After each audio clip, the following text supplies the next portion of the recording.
Hi folks, I'm Ron Pargett with Keller Williams Realty out of Walnut Creek. Today I'm here in my hometown holding an open house, and you can see the address back there, 2011 Sandpoint Drive. This is a 2-bedroom, 2-bath townhome, and it sits on a nice little lagoon back here.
Well, there we go. That wasn't too painful.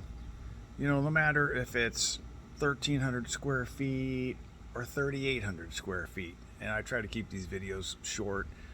They can drag on. Yeah, when you get a 4 and 5 bedroom, it's like, okay, here's another bedroom and another bedroom. They all start looking the same. It's a little bright out here, so I'm gonna put the shades on. I always try to hide from the shade. So yes, we're in Discovery Bay, and I've lived here myself for 23 years.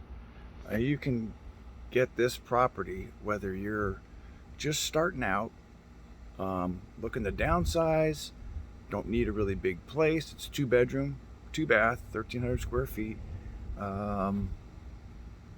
under $500,000. And you're living in a great community. There's plenty of clubs here. There's a Lions Club. There's 2 different boat clubs. I'm in one of them. It's you're at we call this East County, so you're in Contra Costa County, and it's at the very eastern border of that. So you're away from a little bit of the rat race that you can see in the East Bay, or the entire Bay Area for that matter. Definitely a little bit more relaxed, and can be at times festive atmosphere. The community center does some functions throughout the summer. They have the music in the park. They'll do that. There are some bands that they have at other separate events as well. And we've got 2 boat parades that go through the areas that are on the water out here twice a year. One is they call Opening Day Parade. It's like in the beginning of spring, and the other is the Lighted Boat Parade at Christmas time, which is in the evening. A lot of people come out on their decks and docks to hang out and take a look at the at the parade and throw a little party. So, hey, give me a call, text, or an email. Phone call and text are best. emails, and I'll only look at emails if I really need to be looking for something. But if you're surprising me with an email, I will find it. Anyhow, ask me any questions you'd like to know about the area. I don't pull any punches. I let everybody know the straight deal, and people appreciate that.